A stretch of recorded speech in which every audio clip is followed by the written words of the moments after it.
On a cold January morning in 1981, Mary and Leon Strauss first toured a shuttered and abandoned Fox Theater.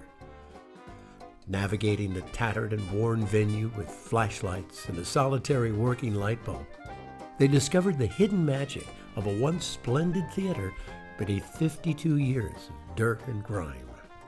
Leon was going down to see the Fox, and he called me and asked me if I wanted to go along. And we went down, and it was very cold, and it was gloomy, and there were no lights on. And we fell in love with it. And we wanted to do something with it, and so that's how it all started. The Fox is one of 5 spectacular Fox theaters built in the 1920s by movie pioneer William Fox. At one point, William Fox built, ran, or controlled more than 600 theaters in the United States. The theaters Fox built were designed to showcase movies from the Fox Film Corporation offerings, as well as host elaborate stage shows. The Fox was constructed in 1928 and opened on January 31st, 1929. At the time, the Fox seated 5,000. St. Louis was reported to be one of the largest venues of its kind in the United States, and was one of the leading movie palaces through the 1960s. The venue would further survive to become a landmark and thrived as one of the most popular performing arts venues in the Midwest. And it is now owned by a private partnership of Leon Strauss and Robert Bowden Distel, Denny McDaniels, and Harvey Harris. Banding together as Fox Associates, Mary and a group of local backers enabled and privately financed the restoration of the once majestic theater. Mary, the catalyst behind saving the Fox, took on the role of Director of Restoration and, true to her word, returned the theater to its grandeur inside of 1 year. They weren't going to tear it down that I'd heard of, like they're going to do in other cities, but they were just going to let it go. And when you have an overwhelming theater such as the Fox, you have to put everything into little compartments, because otherwise you're completely overwhelmed. So that's what really got us going. And I mean, we didn't waste a minute.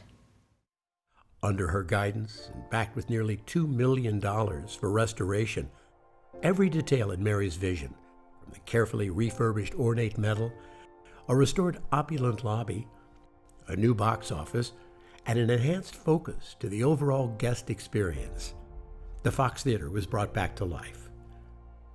The idea wasn't to renovate and change. She wanted to restore the Fox to its original splendor, keeping the architecture just as it was. Her guiding principle was that a theater is an illusion, so therefore everything doesn't have to be perfect. But as we all know, she got close to perfection. Okay, Marcus Lowe said in the 20s, we don't sell tickets to movies, we sell tickets to the theaters.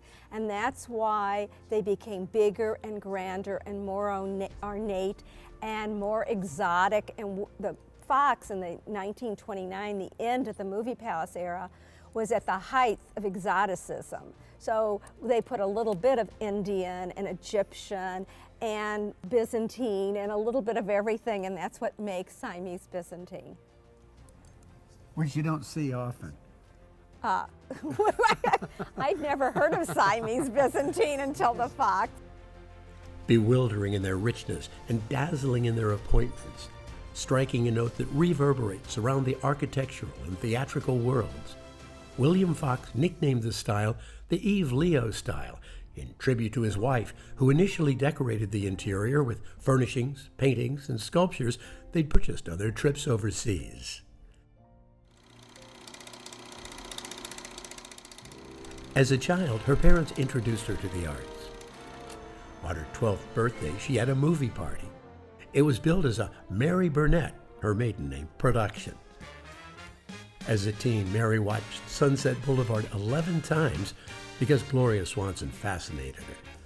With the Fox, she was enjoying the process and was truly in her element. From the day the Fox opened its doors, Mary was once again a part of everything that helped it succeed. The Fox stage would soon welcome large productions that included Broadway tours, country, pop, rock, jazz, and blues superstars. as well as classical and comedy performances, dance, family shows, and vintage films. Fox Associates also created the Fox Variety Superstar Series with headliners such as Tony Bennett, Frank Sinatra, and Aretha Franklin, and many more. The fabulous Fox has hosted hundreds of Grammy artists, Tony Award winners, and Academy Award winners in performance, producing, directing, and design. With Fox Theatricals, they've collected 250 Tony nominations and 68 Tony Awards, producing and crafting hits in traditional performance and musicals that include Death of a Salesman, Red, Legally Blonde, Thoroughly Modern Millie, and Fun Home. Mary's love for entertainment and flair for marketing combined to create the Monday Night at the Movies series, not only welcoming thousands to the theater, but it also allowed Mary to be the ever-gracious host, wearing corresponding costumes that were presented in the movie's theme or were worn by the stars of the main attraction. We think of ourselves as a performing arts facility and want to do as a varied program as we can. Something for everybody. One of the things we want to do is a summer film series and have oldies but goodies. That's for a different audience. I think that's a wonderful alternative in the summer, and I think for $3 or $4 or even $5, that's cheaper than anything else that will get another audience. And we want everyone to enjoy the Fox. I had to pinch myself about the success the Fox had achieved. Leanne and I would say, we did it. The first week the Fox was open, Leanne and I went to the theater every night. I overheard a guest say, big deal, big deal. It looks like it always did. And I said, we've done it, Leon. I thought that was the greatest compliment.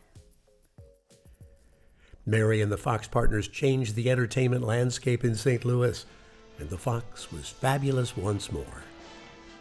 Mary has spent her life promoting and supporting the arts in St. Louis. She underwrites an annual Women in the Arts lecture at the St. Louis Art Museum and has been a major contributor for exhibits at the Sheldon Art Galleries and Washington University.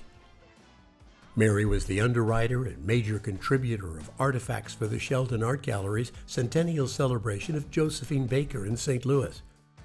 Josephine Baker, Image and Icon, was also exhibited at the National Portrait Gallery in Washington, D.C. Mary's true passion is helping introduce young people to the arts, particularly through the Fox Performing Arts Charitable Foundation. With Mary at the helm of the board, the foundation produces Broadway master classes, educational encores, Kids Night at the Fox, and the annual St. Louis Teen Talent Competition for high school students. Mary originated teen talent in 1985, long before American Idol or America's Got Talent. She thought it would be a tremendous opportunity for talented high school students to win scholarships and prizes, and for them to strut their stuff on the Fox stage.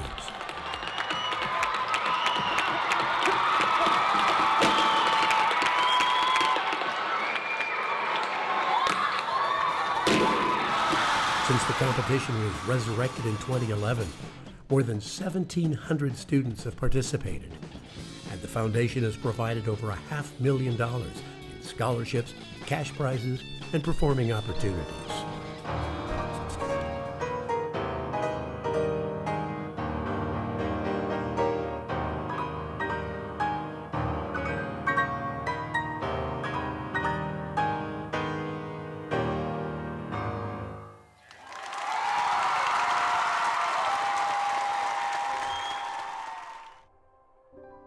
Mary says that Leon was her greatest influence because of who he was and how he lived his life.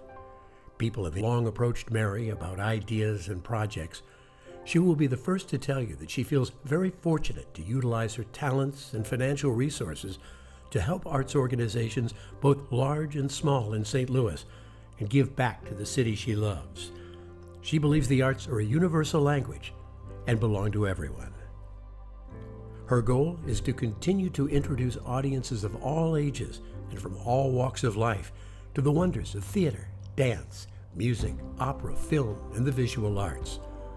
She believes the arts nurture this spirit and elevate the soul, and each and every one of us benefits from their presence in our lives. In 1929, William Fox promised the opening night audience of the Fox that no longer will residents of St. Louis look beyond their own city for the finest in entertainment. Mary Strauss has continued to keep and fulfill that promise. You could still see the beauty of the Fox, and both Leon and I had grown up in St. Louis, so we really knew what it was, and it was just, you could see it, and we just said, gotta bring it back. We gotta save it for St. Louis. It's too beautiful to lose.